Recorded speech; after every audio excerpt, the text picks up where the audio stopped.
नमस्कार, आप देख रहे हैं कशिश न्यूज और आपके साथ मैं हूं दीपक शर्मा। मुस्लिम समाज वक्फ के नाम पर संवेदनशील दिखता है। वक्फ बोर्ड में संशोधन के सवाल पर तो बवाल वाली स्थिति हो गई थी।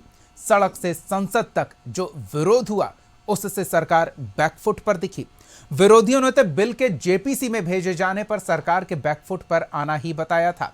लेकिन नए साल में नई शुरुआत सरकार ने संसद में वक्फ बोर्ड में बदलाव के साथ किया और दोनों सदनों में चर्चा के लिए करीब 16 घंटे से भी अधिक का समय तय हुआ। सभी दलों को बोलने का मौका मिला और फिर बिल पेश करते हुए इसका कारण जो किरण रिजिजू ने बताया, गृह मंत्री ने उसका समर्थन करते हुए अपने संबोधन में छाती ठोक कर कहा कि विपक्ष वक्फ के बहाने अल्पसंख्यकों को बरगला रहा। यह भी बताया कि इसका फायदा उन्हीं लोगों को कुछ ही महीने में पता चल जाएगा। वाद विवाद के बीच बिहार में चुनावी साल में वक्फ से वास्ता रखने वाले समुदाय को अपना वोट बैंक मानते रहे हैं, जो उनके सामने चुनौती है कि कम से कम घाटा ना हो। तर्क दिए जा रहे हैं, तथ्य का भरोसा दिलाया जा रहा है। ऐसे में सवाल तो पूछेंगे कि वक्फ में संशोधन से कितना बदलेगा समीकरण। सवाल का जवाब देने के लिए हमारे साथ कुछ मेहमान मौजूद हैं, उनसे आपका परिचय करा दें। आरजेडी की ओर से पार्टी का पक्ष रखने के लिए अरुण यादव जी हैं, बीजेपी की ओर से पार्टी का पक्ष रखने के लिए सुमित शशांक जी हैं और जेडीयू का पक्ष रखेंगे महेश दास जी। आप तीनों का बहुत बहुत स्वागत है। सबसे पहले तो सुमित जी, कहा तो ये जाता है, आपके विरोधी ही कहते हैं कि बीजेपी को मुस्लिमों के वोट की परवाह नहीं है, मुस्लिमों की चिंता नहीं करते हैं और एक मुस्लिम जनप्रतिनिधि उनके संगठन में नहीं है, संसद में नहीं है, तो फिर वो क्यों ही परवाह करें, मुस्लिमों का हित वो ही क्यों ही देखें, बस अपना हित देखते हैं और इसलिए ये बिल मुस्लिमों के संवेदनशील मुद्दे को छेड़खानी कर रहे हैं आप। लेकिन दीपक जी, मेरा स्पष्ट रूप से मानना है और पूरा देश जानता है कि वक्फ संशोधन बिल पर बनी जेपीसी की कमेटी, ज्वाइंट पार्लियामेंट्री कमेटी में लोकतांत्रिक भारत के इतिहास में अब तक की सबसे बड़ी परामर्श प्रक्रिया का पालन हुआ। करोड़ों लोगों से परामर्श लिए गए और वो करोड़ों लोग कौन थे? तो वो करोड़ों लोग गरीब पसमंदा मुसलमान थे। गरीब पसमंदा मुसलमानों के लिए, मुस्लिम महिलाओं के लिए, बोहरा आगा खानी मुसलमानों के लिए कभी भी इंडी गठबंधन के लोगों ने, कांग्रेस पार्टी ने, राष्ट्रीय जनता दल ने कभी भी नहीं सोचा था उनको और उनके वोट को एक तरीके से कुछ एक ठेकेदारों को देने का काम किया गया था और जिनको ठेकेदारी दी गई थी वैसे ही लोगों को लाभान्वित करने का काम इन लोगों ने किया। इसके बाद मैं पूछना चाहता हूं कि देश भर में 9.5 लाख एकड़ जमीन और बिहार में 29,000 बीघा जमीन हड़पने का काम वक्फ बोर्ड ने किया था और उसमें सबसे ज्यादा किसकी जमीनें हड़पी गई थी मैं बता देता हूं। उसका सबसे बड़ा शिकार पसमंदा गरीब मुसलमान और मुस्लिम माताएं बहनें थी। जिन मुस्लिम परिवारों में पुरुषों की संख्या कम है या फिर किसी कारणवश किसी महिला का तलाक हो गया या फिर उसके पति की मृत्यु हो गई, तो उसके बाद उसकी जमीनों को हड़पना ये सबसे सॉफ्ट टारगेट वक्फ बोर्ड का हुआ करता था। 2013 की घटना में बताऊंगा कि 2013 में यूपीए गवर्नमेंट ने वक्फ बोर्ड को अधिकार और उसके अधिकारों में वृद्धि की थी। जब दुनिया के परिप्रेक्ष्य में आप तुलना करेंगे तो ओमान की बात कर लीजिए, सऊदी अरेबिया की बात कर लीजिए या फिर दूसरे गल्फ कंट्रीज की बात कर लीजिए, वहां भी वक्फ बोर्ड को इतने अधिकार नहीं प्रदान किए गए थे। 1954 में जब वक्फ बोर्ड को बनाया जाता है उसके बाद पूरे देश में 32 वक्फ बोर्ड का निर्माण हुआ और उन 32 वक्फ बोर्डों के माध्यम से जिस तरीके से आप देखेंगे कि रेलवे की लगभग आधी जमीन या फिर रक्षा मंत्रालय की जमीनों में कहीं ना कहीं कमी हुई और वक्फ बोर्ड की जमीनों में बढ़ोतरी हुई और उसी जमीन पर अब बीजेपी की नजर है। नहीं, मैं आपको बता रहा हूं, गरीब मुसलमानों के लिए हम लड़ाई लड़ रहे हैं दलालों से, भूमाफिया से, और मुसलमानों के नाम पर ठेकेदारी करने वाले जो भूमाफिया वर्ग है, जो दलाल वर्ग है, जिसको परसर राष्ट्रीय जनता दल और खास करके ये कांग्रेस पार्टी के लोग देते हैं, वैसे ही लोगों के खिलाफ लड़ाई है। अगर ये मुसलमानों के सम्मान के लिए काम करते, आपको मैं जस्ट थोड़ी देर पहले की एक घटना में बताऊंगा कि हम लोगों ने मिठाई बंटवाने का काम किया लोगों के बीच में, और आप देखिए कि किस तरीके से आगे बढ़कर मुस्लिम पसमंदा गरीब वर्ग से आने वाले लोग, जो छोटे छोटे बच्चे हैं, उन लोगों ने हमें मिठाई खिलाने का उल्टा काम किया और मैं तो सोच भी नहीं सकता था। और उसके बाद गरीब दुकानदारों ने आगे बढ़ करके किस तरीके से हर्षोल्लास के साथ इस बिल को स्वीकारा और पूरे देश में आप देखेंगे कि बुर्का पहने हुए माताएं बहनें सड़कों पर निकल करके, गरीब पसमंदा मुसलमान सड़कों पर निकल करके इस बिल का समर्थन कर रहा है, और दूसरे तरफ चलिए आम लोगों के समर्थन की बात पर हम आगे बातचीत करेंगे सुमित जी, लेकिन संसद में चर्चा के दौरान विपक्ष के सदस्य ने साफ तौर पर कहा है, जिस जेपीसी का आप हवाला दे रहे हैं कि भारत के इतिहास में इतना विस्तार जेपीसी ने किसी भी विषय पर चर्चा नहीं की, इतनी बड़ी संख्या में लोगों की राय नहीं ली है, उसी जेपीसी के बारे में विपक्ष के सदस्य संसद में खड़े होकर यह कह रहे थे कि जेपीसी को हमने जो भी सुझाव दिए हैं उन सुझावों को डस्टबिन में डाल दिया गया है, रद्दी की टोकरी में डाल दिया गया है, उसे सुना नहीं गया है, उसे तरजीह नहीं दी गई है। चलिए हम महेश जी से भी जान लेते हैं। महेश जी, आपके पार्टी के ही विधायक नाराज हैं पार्टी के रवैये से, और ऐसे में नीतीश कुमार जो दावा करते रहे हैं कि मुस्लिम समाज के लिए हमने क्या कुछ नहीं किया है, क्या इस वक्फ संशोधन बिल पर बीजेपी के साथ संसद में खड़े होने का खामियाजा तो नहीं भुगतना पड़ेगा? देखिए, बिल्कुल नहीं। न्याय के साथ जो नीतीश कुमार जी ने शुरुआत किया था, तो वो किसी भी वर्ग का लोग है जो जिसमें मुस्लिम समुदाय भी आता है, तो मुस्लिम समुदाय के लिए जो उन्होंने सबसे पहले नीतीश जी ने जो शशांक भाई कह रहे थे कि पासमानदा समुदाय के प्रति नीतीश कुमार जी जो काम किए हैं, और खास करके मुस्लिम महिलाओं के प्रति, तो कहीं ना कहीं हम समझते हैं कि उस वर्ग को आज न्याय मिला है, और हम समझते हैं इसीलिए हमारा पार्टी उनका समर्थन भी किया है, क्योंकि मुस्लिम समुदाय में कुछ लोग जो ठेकेदार बन के बैठे हुए थे, वो ठेकेदारी खत्म होने की उनका जो रास्ता साफ हो गया है, इसलिए वो लोग पूरे चिंतित हैं, समझे। और ये विपक्ष के लोग क्या बोलेंगे? विपक्ष के लोग तो आप वीडियो उठा के देख लीजिए ना, 2013 में आदरणीय लालू प्रसाद यादव जी खुद कह रहे हैं कि डाक बंगला के चौराहे के सारा जमीन जो है वक्फ बोर्ड हड़प लिया है। इस बार तो मैं समर्थन कर देता हूं, लेकिन अगले बार से कड़ा बिल लाइएगा।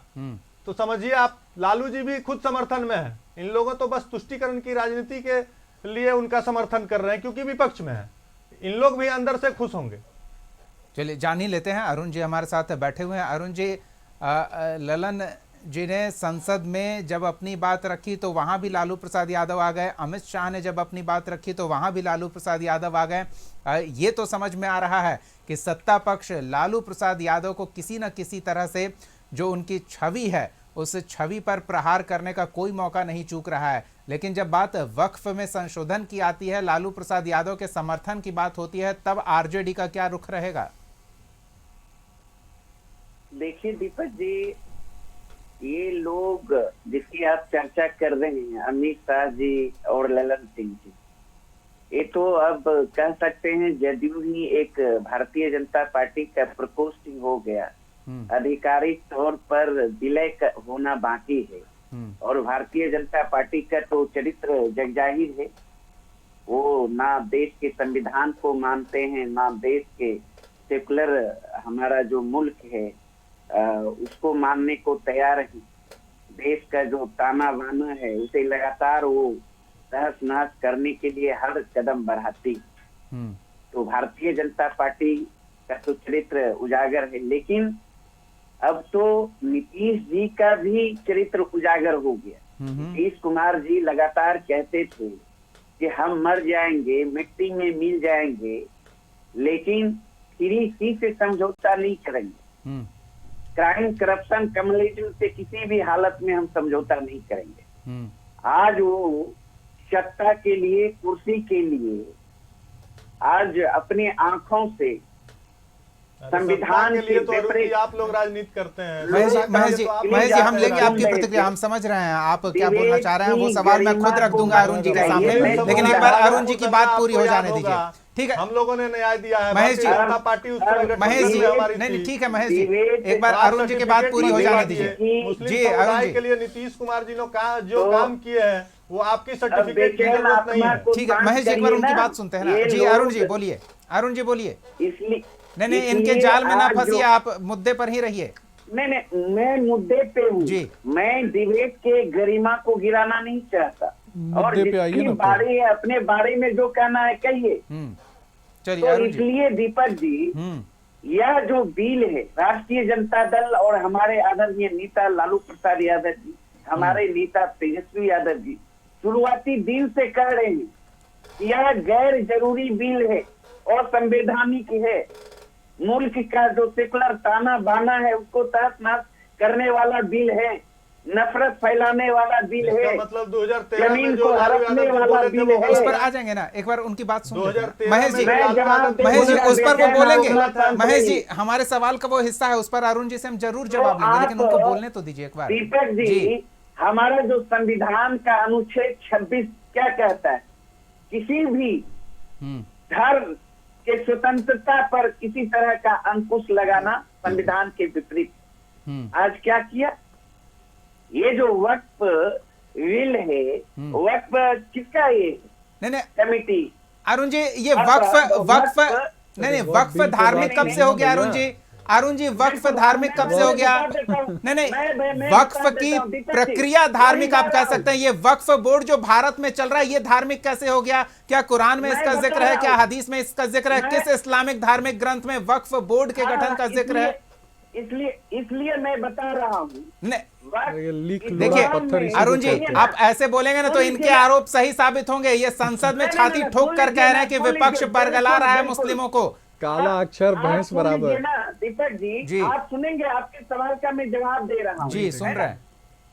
यह जो है वक्फ इस्लाम में अल्लाह या मजहब कहिए के नाम पर एक विशेष धर्म का लोक संपत्ति जो है समर्पित करते अरे हैं। भाई तो वह बोर्ड बना क्या है? वो तो हम कह ही रहे हैं। इस्लाम के साथ अरुण जी, वह बोर्ड बना वो था तो क्या हम भैया? मान रहे हैं और मैं उस बात का उल्लेख कर रहा हूँ। बोर्ड के संशोधन इस्लाम के निर्माण के साथ वह बोर्ड का निर्माण हुआ था क्या? और जो है इस संपत्ति का जो है हिसाब किताब नहीं, पढ़े रखने लिखे के लोगों के लिए साथ ही यही इस बोर्ड का बीमारी होती है गठन भाई। किया गया है। अरुण जी, लेकिन और संसद में यह ऑन जो रिकॉर्ड है, ये कहा जा रहा है कि सुनिए ना। हिसाब किताब रखने वाले लोग खरीद बिक्री करने लगे। तो ये सुनिए खैरात की अरे संपत्ति नहीं, की पढ़े खरीद लिखे बिक्री लोगों कौन के सा साथ धार्मिक यही मजहब में बीमारी प्रक्रिया? होती है भाई। हिसाब- काला अक्षर सुनिए भैंस ना। बराबर ही होता है। इसका जो है शरीयत के नियमों के अनुरूप ही आप काम करिएगा ना। इसका इस्लामी शरीयत जो कहता है, उसका ग्रंथ जो कहता है, उसके वक्फ बोर्ड में विपरीत आप नहीं शरिया जा कहाँ सकते। से आ गया? हमारा हिंदू धर्म जो कहता है, वक्फ बोर्ड नहीं, में नहीं, शरिया कहाँ से आ ठीक है। गया? नहीं नहीं, हमारा भी सुमित जी, ट्रस्ट है। आप इनके हमारा झांसे में आ जाए। ट्रस्ट सुमित है। जी, इनके जाल में न फंसे। ये अब तक सेक्युलर नहीं, नहीं संविधान का जाएंगे। बात, सेक्युलर तो संविधान की इसलिए दुहाई दे रहे थे और अब सवाल सरिया की बात कहाँ करने है? लगे। तो इस बार शुरू उन्हीं से करेंगे और उनसे जानने का प्रयास करेंगे कि लालू प्रसाद यादव के पुराने क्लिप ललन से कह रहे हैं और हमारे पास वो क्लिप आया भी है। तो आप समझिए कि आप जेडीयू आईटी सेल कह लें, बीजेपी आईटी सेल कह लें, वो ये क्लिप सर्कुलेट बार बार कर रहे हैं, ये दर्शाने के लिए कि किस तरह से दोहरा चरित्र आरजेडी के नेता दिखा रहे हैं। कभी जिस बात का समर्थन करते थे, आज उस बात से पलट गए हैं। अरुण जी, क्या कहेंगे? छवि का सवाल है, छवि धूमिल हो रही है। नहीं, दीपक जी समझना होगा, हम लोग विरोध कहाँ कर रहे हैं। इस कमेटी में जो गैर दो मुस्लिम सदस्यों की एंट्री हो रही है, डीएम को पावर दिया जा रहा है। नहीं, डीएम से इन सारे ऊंचे चीजों स्तर के पर- अधिकारी को, और नहीं, हाँ, उच्च स्तरीय अधिकारी को दिया जा रहा है। और इन बिंदुओं पर और कई बिंदुओं पर जो एनडीए के लोग बरगला रहे हैं, इन बिंदुओं पर आप उसको संरक्षित करने के लिए बनाइए ना। जो कानून है, जो नियम है, जो बिल पहले से है, उस बिल को और उसी बिल पर काम करिए ना, उसको दुरुस्त करिए ना। हमारे आदरणीय नेता तो लालू प्रसाद यादव जी का जो क्लिप चला रहे हैं, तो उससे हम काम कर रहे हैं। वो सवाल कहाँ है? सवाल जो है, जिन संविधान के अनुच्छेद 26 को छेड़ा जा रहा है, किसी भी धार्मिक संगठन में जो एंट्री हो रही है गैर मुस्लिमों की, बहुत सारे अधिकार सरकारी पदाधिकारी को सौंपा जा रहा है। इन सारे बिंदुओं ऐसे पर में है। आपके संज्ञान में इस बात को लाना चाहेंगे, शायद आपको इसकी जानकारी हो कि दक्षिण के जो मंदिर के कमेटी हैं, उन कमेटियों में क्रिश्चियन भी हैं, मुस्लिम भी हैं। इस बात को लेकर विवाद भी हुआ था, लेकिन आपकी तरफ से कोई जवाब नहीं आया। सुन लीजिए दीपक जी, आज आपने गृह मंत्री जी को भी सुना। नहीं, गृह मंत्री जी को हम बाद में सुनेंगे, पहले हम आपको सुन रहे हैं। क्या ये सेक्युलर लहजा नहीं है, सेक्युलर ताना बाना अब नहीं हो रहा है? नहीं, मुस्लिम का है तो मुस्लिम ही होंगे, तो ये सेक्युलर हो गया क्या? नहीं, अब किसी धर्म विशेष में नहीं, तो अब या तो आप मुझे सेक्युलर समझा दीजिए अरुण जी, या फिर वक्फ धार्मिक, वक्फ बोर्ड धार्मिक संगठन है, ये समझा दीजिए। दीपक जी नहीं, मौका नहीं, दिया जाए धार्मिक तो समझाने है का। ही। बिल्कुल बिल्कुल। धार्मिक तो है ही, इसमें कहा कोई दिक्कत है। भारतीय जनता पार्टी को डाइवर्ट कर रही है, उसका एक नजरिया अलग होता है हर वेले में। चलिए, आपका नजरिया हम समझने का प्रयास करें, बीजेपी का भी नजरिया थोड़ा समझ लेते हैं आपके आरोपों के परिप्रेक्ष्य में। जी, नोटबंदी में भी ये सीना ठोक कर क्या कहते थे, अच्छा परिणाम होगा, क्या हो गया नोटबंदी देखिए के बाद? अरुण जी, कृषि अरुण जी, कानून पर यही पूरे कहते देश थे। में जगहसाई और कर मील लेते हैं जब लोग ये मुद्दे से लाते हैं- भटक के। अखिलेश यादव को संसद नहीं, में नहीं, देश ने देखा है कि मुद्दे से भटक कर कैसे उन्होंने अपनी जगहसाई कर ली। तो नहीं, हम नहीं, कोशिश करेंगे कि अब हम एग्जाम्पल मुद्दे पर बता रहे हैं हैं किस और तरीके आपने जो से सवाल खड़े किए उसका भारतीय जवाब हम जनता जरूर लेंगे। सुमित जी से उसका जवाब बिल्कुल। लेंगे। सुमित जी, अरुण जी के हर आरोपों के बिल को परिप्रेक्ष्य में इसी आप क्या तरह कहेंगे? प्रस्तुत करते देखिए हैं। पहले इनको चुप करा लीजिए। नहीं नहीं, वो पता चुप है, नहीं वो सुनना अपनी चाहते बात हैं कि अपने नहीं समय में सुनना रख रहे थे। चाहते अब हैं। आपकी बात ही। देखिए Waqf assessment management system of India के पोर्टल पे जब जा करके आप देखेंगे तो 58,000 वक्फ की जमीनों का जो मालिकाना हक से जुड़ी हुई जो समस्याएं हैं वो कहीं ना कहीं वहां लंबित दिखाई देती हैं। इसके अलावा 12.70 हजार से भी ज्यादा केस अलग अलग प्रदेशों के वक्फ बोर्ड के सामने दिखाई देते हैं। 18,000 से ज्यादा वक्फ ट्रिब्यूनल के समक्ष केसेज जो हैं वो पेंडिंग हैं और 165 वक्फ बोर्ड को लेकर के 165 केस वक्फ बोर्ड को लेकर के सुप्रीम कोर्ट और हाई कोर्ट में पेंडिंग है। सुमित जी, अब आपने जो आंकड़ा दिया है उसके साथ मैं आपके पुराने अभी जो आपने ब्रेक से पहले वक्तव्य दिया है उसे जोड़ने का प्रयास करेंगे कि दबंग वहीं अपना टांग डालते हैं जहां विवादित मुद्दा होता है। तो आप इस विवादित मुद्दे में खुद को शामिल करके जो यही विपक्ष आरोप लगा रहे हैं कि उनकी जमीन पर नजर है। देखिए मुझे लगता है कि कहीं ना कहीं कुछ एक चीजें और भी मैं आपके सामने प्रदर्शित करना चाहूंगा। देखिए पुराने कानून और नए कानूनों में जो महत्वपूर्ण अंतर है उसको भी कहीं ना कहीं समझने की आवश्यकता है। सेक्शन 40 में रीजन टू बिलीव के तहत अगर वक्फ बोर्ड किसी प्रॉपर्टी पर दावा करता है तो उस जमीन पर दावा करने वाला सिर्फ ट्रिब्यूनल में ही अपील कर सकता है। अब मैं पूछना चाहता हूं कि अगर ट्रिब्यूनल में अगर कोई व्यक्ति खास करके, अरे डाटा दे रहे हैं भाई, लिख लोड़ा पत्थर काला अक्षर भैंस बराबर वाली पार्टी से नहीं हूं मैं। अरुण जी, संसद में डाटा दे रहा हूं, यहाँ लिखा हुआ है, यहाँ लिखा हुआ है अरुण जी, डाटा दे रहा हूं मैं कोई भूसा लूटने वाले पार्टी का प्रवक्ता नहीं हूं। मैं भैंस का भूसा लूटने वाले पार्टी का प्रवक्ता नहीं हूं। 8वीं फेल की पार्टी का प्रवक्ता नहीं हूं। मैं गुंडा पार्टी का प्रवक्ता नहीं हूं। उधर जाने की आवश्यकता नहीं है, हम आपकी भैया बात सुन रहे हैं गुंडा ना। पार्टी के प्रवक्ता हैं, मैं मानता हूं सुमित जी, आपको। काला अक्षर भैंस बराबर है आपके लिए, वो भी समझता हूं। 8वीं का पहाड़ा भी नहीं आता है आपके नेता को, वो भी मैं जानता हूं। 5,000 करोड़ में कितना जियो होता है तेजस्वी यादव को वो भी नहीं पता है, वो भी जानता हूं। लेकिन विषय से आप अपना वक्त जाया कर रहे हैं। नहीं अरुण जी, आपका सवाल मैंने सुमित जी के समक्ष रख दिया है, हम इनसे जवाब तो ले लेते हैं ना। मैं स्पष्ट रूप से बताना चाहता हूँ, इसके अलावा वक्फ ट्रिब्यूनल का फैसला ही आखिरी फैसला माना जाता था, जो कि अब नहीं होगा। इसके लिए लोग जिला मजिस्ट्रेट के पास जाकर के आवेदन कर सकते हैं, लेकिन 8वां फेल 9वां फेल के प्रवक्ता जब पढ़ेंगे लिखेंगे नहीं। और खास करके मैं दीपक जी, मुझे कई बार ना कई बार दीपक जी कई बार जब मुझे डिबेट करने आना होता है ना तो मैं सोचता हूं कि आखिर रात में 3-3 बजे तक मैं पढ़ता क्यों, जब गलथेतराई करना है ऐसे लोगों के साथ बैठ करके जो 8वां फेल 9वां फेल के प्रवक्ता बने हुए हैं और जिसके लिए काला अक्षर भैंस बराबर है। भैया काला अक्षर भैंस बराबर वाली पार्टी से हो और उस भैंस का को भी नहीं छोड़ा, उस भैंस का भी भूसा लूट लिया। बलात्कारी पार्टी के प्रवक्ता हो तुम, शांत हो जाओ। सुमित जी, अरे बलात्कारी पार्टी के प्रवक्ता हो भाई, हम मुद्दे पर लालू जी के घर में बलात्कार का पंचायती होता था, बताइए ना। सुमित जी, नहीं बताइएगा। सुमित जी, ऐसी बात नहीं, नहीं बताइएगा।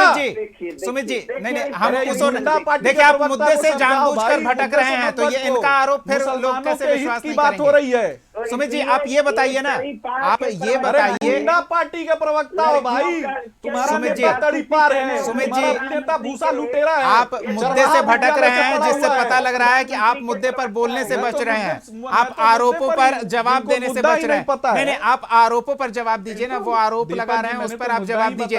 ऐसे ही नहीं, वो नहीं है हमारा मुद्दा है। हम बिहार में ये जानने की कोशिश कर रहे हैं कि आपका समीकरण प्रभावित होगा। आप सौगातें मोदी बांट रहे हैं, दूसरी ओर समाज को इस तरह से नाराज कर रहे हैं, तो फिर घुमा फिरा कर तो शून्य ही हो जाएगा ना। सौगातें मोदी का फायदा नहीं है। पसमंदा गरीब मुसलमान जो है हमारे साथ है, जो भू माफिया का काम कर रहे हैं, जो दलाली कर रहे हैं, वो लोग नाराज हैं। उनके नाराज रहने से क्या फर्क पड़ता है? भू माफिया किसके साथ है? तो लालू जी के बेटा के पीछे खड़ा है और वैसे ही लोगों का समर्थन अरुण जी जैसे लोग करते हैं। नहीं, काला अक्षर चलिए ठीक भैंस है, हम बराबर महेश ऐसे जी के ही पास कहा चलते हैं। जाता इन्हें है। भी समय और देना उसी जरूरी भैंस हो का जाएगा। भूसा- भैया, सुमित जी, भैंस का सवाल का भूसा जवाब चोरी आपने किए दे थे, दिया, अब भुला महेश गए। जी से जान लेते हैं। भैंस का भूसा लूटे थे बलात्कारी आपके पार्टी के विधायक तो प्रवक्ता अभी से भैया नाराजगी आप। जता रहे हैं। जब विधायक भूल गए। नाराज हैं तो आपके वोटर्स में क्या नाराजगी का आलम होगा, ये समझ सकते हैं महेश जी। अरुण जी, नहीं पता है ना। ठीक है सुमित जी, न जाए हम उधर तो बेहतर है।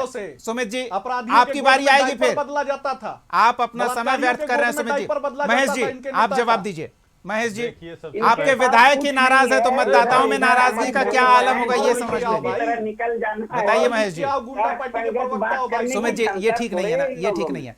अरुण जी, एक सेकंड आएंगे आपके पास। महेश जी से जान लेते हैं। अरुण जी जिस पार्टी के प्रवक्ता हैं वो अपने नेता को खुद नहीं मान रहे हैं, क्योंकि 2013 का जो भाषण है वो खुद समय के अभी साथ परिस्थितियां ये कट कर बदलती है ना रहे हैं। महेश जी, ये नहीं मान रहे वो हैं, समझ रहे हैं ना। ये नहीं मान रहे हैं। और मुस्लिम समुदाय के क्या उस व्यापक समय तौर बोल पे रहे थे पासवानदा कि गैर समुदाय के मुस्लिम लोगों को दो अगर इस बिल सदस्य से एंट्री फायदा हो करा रहा है दीजिए। तो उनको क्या दिक्कत क्या- है? क्या और बोल ये रहे कह थे रहे हैं उस कि समय? संविधान गलत तरीके से इंटरप्रेट अरे किया जा रहा है। अरे भाई, नहीं, ठीक संशोधन है किया सुमित जा रहा है। जी, आप सुमित जी, ये आप महेश जी नहीं का समझते महेश जी हैं। का आप समझते हैं कि बस वही स्कूल में महेश उसी जी, स्कूल में आपको इस पढ़े हैं बात तो की आपको यही चिंता है। नॉलेज है। ठीक है, आप पसमानदा सुनना पसंद समाज नहीं करते हैं। सिर्फ सुनिएगा पसमानदा तब नहीं है ना। मुस्लिमों में। स्कूल में पढ़ महेश के जी, आए हैं। आप सर्टिफिकेट मुस्लिमों बांट में रहे हैं कि सिर्फ मुस्लिम पसमानदा विरोधी नहीं है। है। मुस्लिम विरोधी तो आप हैं।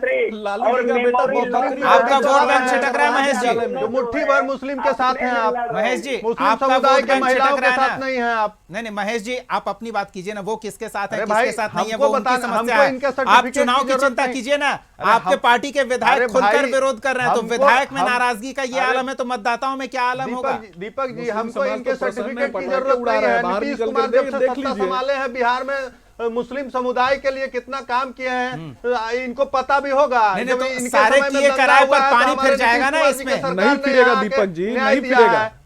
महेश जी, कब्रिस्तानों का घेराबंदी हमने किया चलिए, है। सुमित जी तो बजट अपनी गारंटी हमने ले रहे हैं बढ़ाया क्योंकि है। उन्हें इन लोगों ने परवाह क्या नहीं किया है। ये बताने की जरूरत हमें परवाह है दीपक बिहार- जी। मुझे लगता है कि आपको कहीं ना कहीं मैनिपुलेट नहीं करना चाहिए मेरे वक्तव्यों को। नहीं, इसीलिए पसमानदा तो मैं रुक समाज गया हमारे आपका साथ जवाब खड़ा सुनने है। के लिए। पसमानदा समाज हमारे साथ खड़ा है। सड़कों पर निकल करके देख लीजिए, मुस्लिम माताएं बहनें बुरके में बाहर निकल करके हमारे साथ खड़ी दिखाई दे रही हैं। जश्न मन रहा है कि उनको मुस्लिम समुदाय खुश है, वर्षों तक RJD जिन के लोगों लोग को नाराज हैं। उपेक्षित क्या है रखा भाई? गया था वो लोग आज कहीं ना कहीं हमारे साथ खड़े होकर के जश्न मना रहे हैं। और विरोध कौन कर चलिए, रहा है? कौन किसके भूमाफिया साथ खड़ा होकर और जश्न दलाल। मना रहा है ये तस्वीरों से स्थिति स्पष्ट नहीं होती है। वो तो बहस एक नजरिया है, ये दलाल दिखावा थोड़े कह ना सकते स्पष्ट हैं। करेंगे राजद वो के। प्रदर्शन है। देखना चाहिए ये राजद के बिल्कुल, दलाल थोड़े ना तय बिल्कुल करेंगे। अरुण जी, स्क्रीन पर नजर के सामने जो है वो नजरिया ये तो प्रभावित लालू जी को करता भी है या नहीं नहीं, मानते ये हैं। देखना दिलचस्प होगा। और बिहार में इनका चुनावी नेता तो साल महिलाओं के बारे है में और गंदे पार्टी गंदे के नेता जब नाराज हैं तो पार्टी के कार्यकर्ता और पार्टी के मतदाता जो उस समाज से जुड़े हुए हैं, जिनका वक्फ के साथ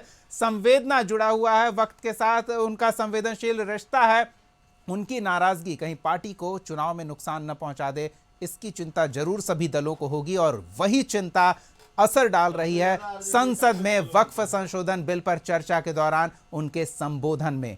देखना दिलचस्प होगा कि आगे क्या होता है। फिलहाल वक्त का अभाव है। बहुत बहुत धन्यवाद अरुण जी, महेश जी और सुमित शशांक जी अपना समय देने के लिए इस चर्चा में शामिल होने के लिए।